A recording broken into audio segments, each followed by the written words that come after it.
அக்காவின் குரலும் தங்கையின் துணிச்சலும். மலைகள் சூழ்ந்த ஒரு அழகான கிராமத்தில் அஞ்சலி என்ற அக்காவும் பவித்ரா என்ற தங்கையும் வாழ்ந்து வந்தார்கள். அஞ்சலி அக்கா மெதுவாக பேசுவாள், ஆனால் அவள் சொல்வதை கேட்டால் எல்லோருக்கும் நம்பிக்கை வரும். பவித்ரா தங்கை அதற்கு நேர்மாறாக சிறிய விஷயத்திற்கே தைரியமாக முன்வந்து எதையும் முயற்சிக்க தயங்க மாட்டாள். அப்பா காலையிலேயே வயலுக்கு போய்விடுவார். அம்மா வீட்டுப் பணிகளிலும் சிறு வேலைகளிலும் மூழ்கியிருப்பார். அந்த நேரங்களில் பவித்ராவை கவனிப்பது அஞ்சலியின் பொறுப்பு. ஒருநாள் கிராமத்தில் கலை விழா நடைபெறும் என்று அறிவிப்பு வந்தது. பாடல், நாடகம், ஓவியம், குழந்தைகள் எல்லாம் உற்சாகமாக இருந்தார்கள். பவித்ரா உடனே சொன்னாள், அக்கா, நான் மேடையில பேசணும், எனக்கு பயம் இல்ல. அஞ்சலி சற்று தயங்கினாள். நான் மேடைக்கு வரமாட்டேன் பவி, எனக்கு கூட்டத்தை பார்த்தா வார்த்தையே வராது என்று மெதுவாக சொன்னாள். ஆனால் பவித்ரா விடவில்லை.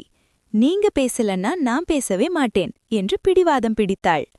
அன்றிலிருந்து இருவரும் மாலையில் வீட்டின் பின்புறத்தில் நாடக பயிற்சி செய்ய ஆரம்பித்தார்கள். பவித்ரா சத்தமாக பேசுவாள், அஞ்சலி மெதுவாக வசனம் சொல்வாள். பல நாட்கள் கடந்தன. ஒருநாள் பயிற்சியின் போது அஞ்சலி திடீரென்று வார்த்தைகள் மறந்து போனாள். கண்கள் ஈரமாகின. பவித்ரா அவள் கையை பிடித்து, நீங்க பேசலனா கூட பரவாயில்லை, நீங்க இருந்தாலே எனக்கு தைரியம் என்று சொன்னாள். விழா நாள் வந்தது. மேடை விளக்குகள் பிரகாசித்தன. கூட்டம் நிறைந்திருந்தது. பவித்ரா மேடையில் நின்று முதல் வசனத்தை சொன்னாள். பின்னர் திரும்பி பார்த்தாள். அஞ்சலி அங்கே நின்றிருந்தாள். அந்த ஒரு பார்வை போதியது. அஞ்சலியின் குரல் மெதுவாக உயர்ந்தது.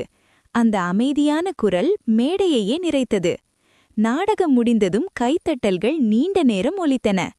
அம்மாவின் கண்களில் பெருமை, அப்பாவின் முகத்தில் புன்னகை. வீடு திரும்பும் வழியில் பவித்ரா சொன்னாள், அக்கா, நீங்க இல்லன்னா நான் இவ்வளவு தைரியமா இருக்க மாட்டேன். அஞ்சலி சிரித்தபடி சொன்னாள், நீ இல்லன்னா என் குரல் வெளியே வந்திருக்காது.